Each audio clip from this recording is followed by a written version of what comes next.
नमस्कार दोस्तों। उफनाता इश्क जो तूफान था कल किनारों पर वो ही बिखरा हुआ है। जमाना रूह की करता है बातें मगर खुद जिस्म में डूबा हुआ है। पलट कर बारहा तुम देखते हो उसी ने रास्ता रोका हुआ है। बना है रहनुमा जो आज सबका वो खुद ही रास्ता भटका हुआ है। मुकेश शर्मा साहब की ये पंक्तियां निश्चित रूप से आज मुफीद हैं। और इन इसका जो बड़ा कारण है वो ये है कि 4 दिन पहले ब्रिक्स सम्मेलन में हमारे प्रधानमंत्री गए थे और वहां पर उन्होंने तमाम सारी बातें करी। और वहां पर उन्होंने जो सबसे बड़ा काम किया वो ये किया कि चीन के राष्ट्रपति के साथ उन्हें बड़ी प्रेमपूर्ण सम्मानपूर्ण उनके साथ में मुलाकात की और फिर उनसे विशेष तौर पर निजी मुलाकात का वक्त मांगा। और इस बात को चीन के आधिकारिक ट्विटर हैंडल से बताया गया कि इस तरह से भारत के प्रधानमंत्री ने वक्त मांगा है कि वो अकेले जो है चर्चा करना चाहते हैं, बात करना चाहते हैं, मिलना चाहते हैं जिनपिंग से। उनके इस आग्रह पर उनकी मुलाकात हुई और फिर क्या बात हुई क्या नहीं हुई ये हमको नहीं पता है, ये आपको भी नहीं पता है, यह उन्हीं लोगों को पता है जो निजी मुलाकात कर रहे थे। लेकिन इस मुलाकात के 4 दिन बाद ही यानी आज जिस तरीके की स्थितियां पैदा हो गई हैं वो देश के लिए संकट पैदा करने वाली। चीन ने अपना एक आधिकारिक नक्शा आज रिलीज कर दिया और उसमें उसने जो हमारा अरुणाचल है उसे चीन का हिस्सा बताया है और अक्साई चीन को भी उसने अपना हिस्सा बनाया। अक्साई चीन को वो लंबे अरसे से अपना ही बताता रहा, लेकिन अब अरुणाचल को भी उसने नक्शे में बता दिया और अक्साई चीन का वो हिस्सा जो भारत का था, जिसे हम बार बार कह रहे थे, राहुल गांधी जाकर के लद्दाख में भी बता रहे हैं कि कैसे 2000 वर्ग किलोमीटर की जमीन उसने कब्जा कर ली है और पेंगोंग झील तक वो पहुंच गया है। तो उन सारी चीजों को उसने अपने नक्शे में बता दिया, हाँ ये हमारा है। ये कैसे बता पाया? क्योंकि हमारे प्रधानमंत्री ने जब हमारे 2020 में 20 सैनिक मारे गए थे और चीन ने मारे थे, और उसके बाद में जिस तरीके से उन्होंने दिखाया था और जिस तरीके से सारी चीज हुई थी, उसके बाद में कह सकते हैं कि उसने पूरी तरीके से बताया था कि चीन जो है कब्जा करना चाह रहा है और उसके इस कब्जा करने की कोशिश को हमारे सैनिकों ने दरकिनार किया था, उससे मजबूती के साथ लड़े। लेकिन अब क्या होता है?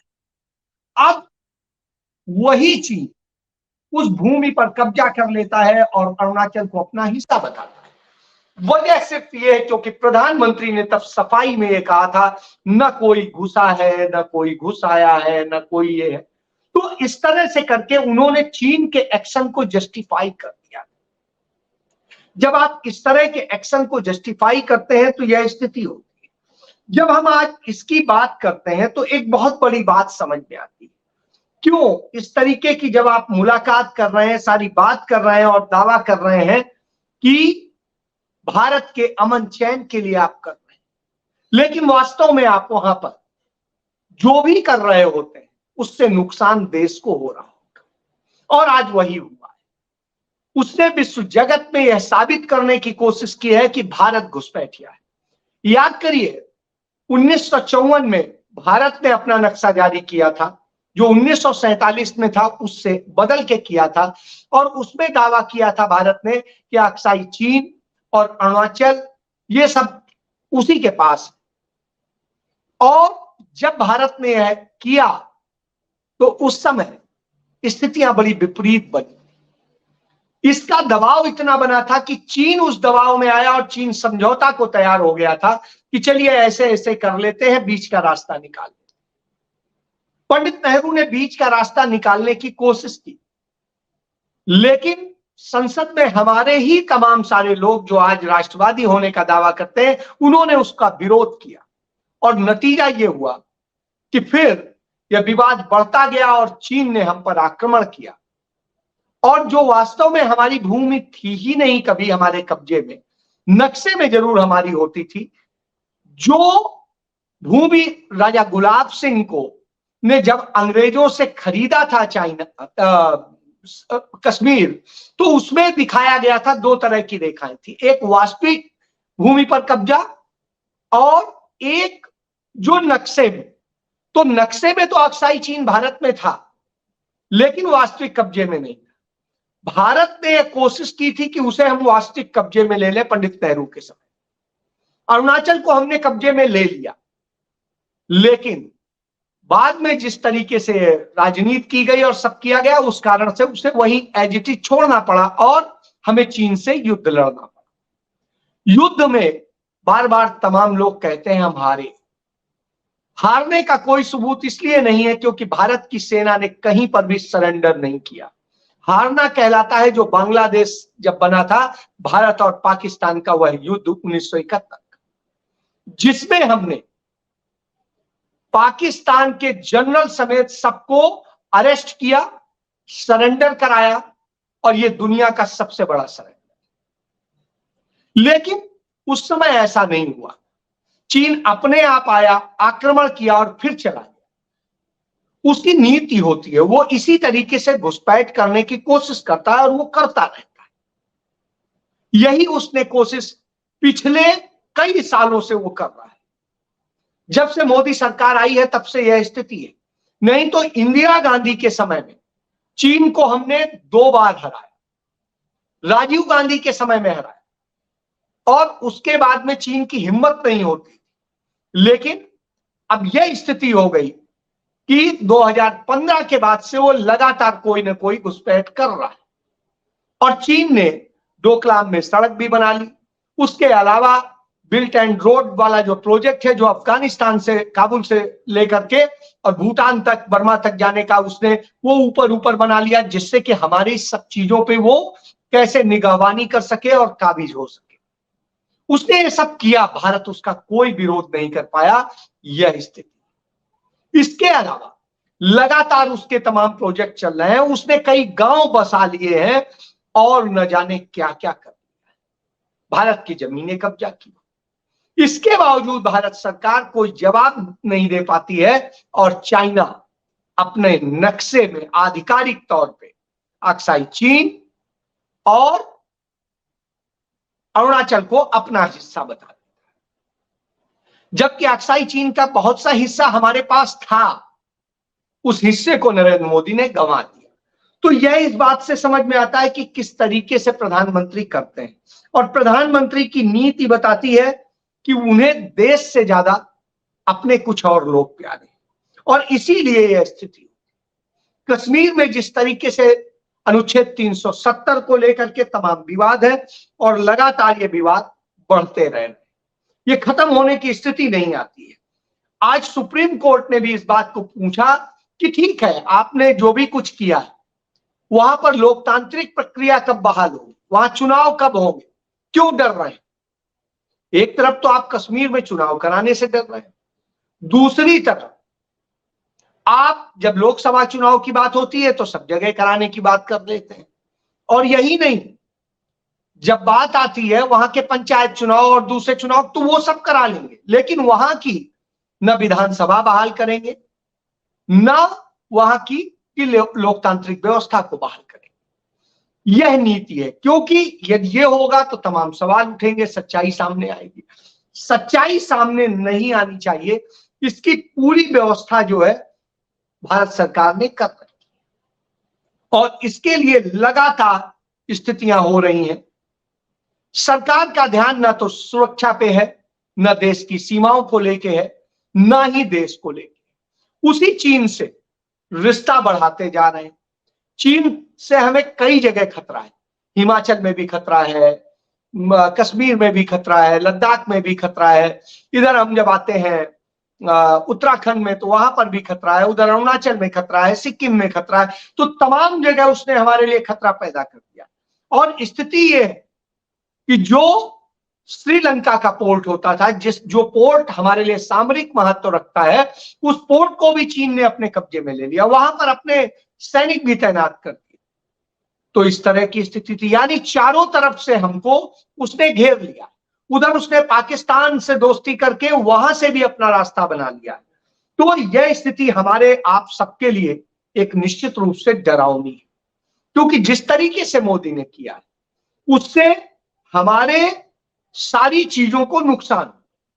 आप एक समय की बात को समझिए, किस तरीके से होता, विपक्ष से लेके सबके साथ चर्चा होती थी देश के मसलों को, उनका कैसे समाधान निकलेगा उस पर होता था, एक सर्वसम्मत से काम होते थे और चीजें होती थी, और जो राष्ट्रीय महत्व की चीजें, राष्ट्रीय उसकी चीजें होती थी, उनको ऐसे किया जाता था। आप याद करिए हरिकोटा में जब वो किया जा रहा था परमाणु विस्फोट, और श्रीमती इंदिरा गांधी ने उस समय एनटीआर को वहां पर अपने उस कार्यक्रम में बुलाया और उसमें वो रखा, जबकि उसमें वहां से उनसे कोई लेना देना नहीं था, लेकिन बावजूद इसके प्रधानमंत्री ने उन्हें वो दिया, क्योंकि विपक्ष को इग्नोर करके आप नुकसान उठाते हैं और देश को भी नुकसान करते हैं।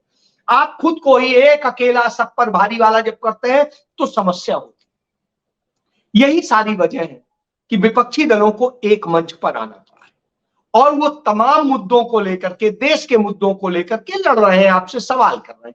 क्योंकि आज आपसे कोई सवाल करता है तो उसके यहाँ ईडी पहुंच जाती है, सीबीआई पहुंच जाती है, इनकम टैक्स पहुंच जाती है और दूसरी कानूनी कार्रवाइयां शुरू हो जाती है। तो इस तरह की स्थिति है। इन सारी स्थितियों से कैसे लड़ा जाए, इसके लिए विपक्ष ने एक मंच बनाया इंडिया, और जो इंडिया बनाया उसकी एक अहम बैठक मुंबई में होने जा रही। इस बैठक में तमाम सारी चीजें तय होने वाली। शायद इससे डरी हुई मोदी सरकार अब इस बात की समीक्षा कर रही है क्या दिसंबर में चुनाव किया जा सकता है।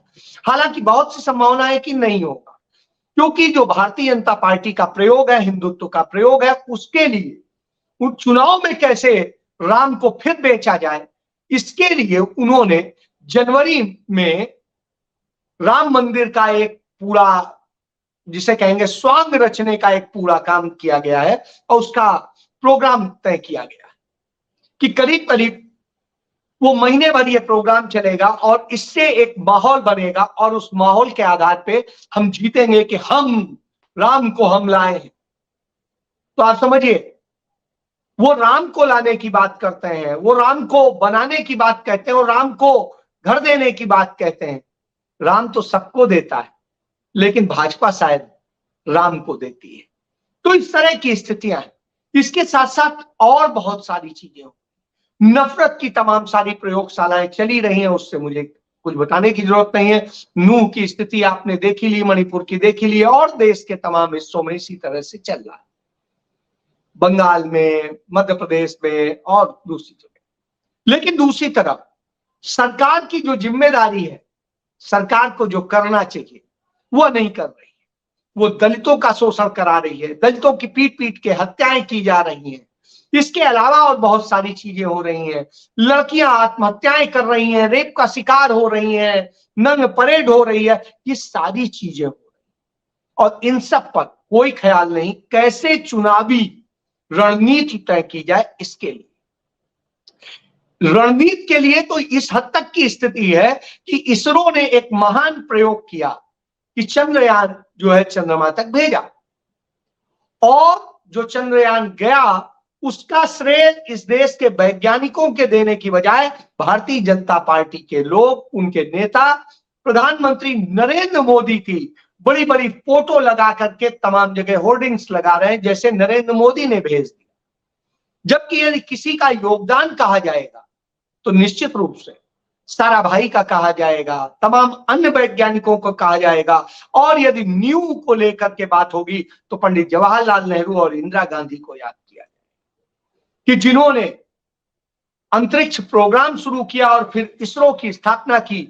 और पंडित नेहरू को सबसे बड़ा श्रेय जाता है क्योंकि ये सारे वैज्ञानिक जहां से पढ़े हैं, जहां से इन्होंने सब सीखा है, वो भी सब पंडित नेहरू के बनाए। लेकिन ये बना तो नहीं सकते, ये बिगाड़ जरूर सकते हैं।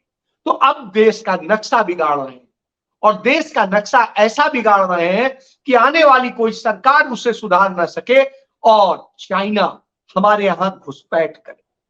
भारत चाइना के बायकॉट की बात करता था, उनके प्रोडक्ट की बात करता था, लेकिन आज स्थिति है कि सबसे ज्यादा व्यापार चाइना से हो रहा है और सबसे ज्यादा उन्हीं का प्रोडक्ट आ रहा है।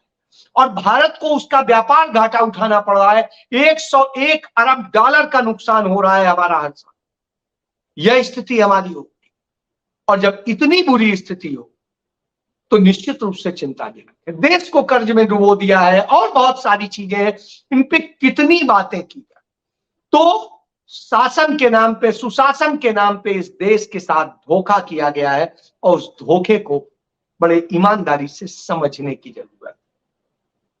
तो नरेंद्र मोदी अकेले में मिल के आए चीन के राष्ट्रपति से, और चीन ने तय कर दिया कि भारत का यह हिस्सा हमारा है।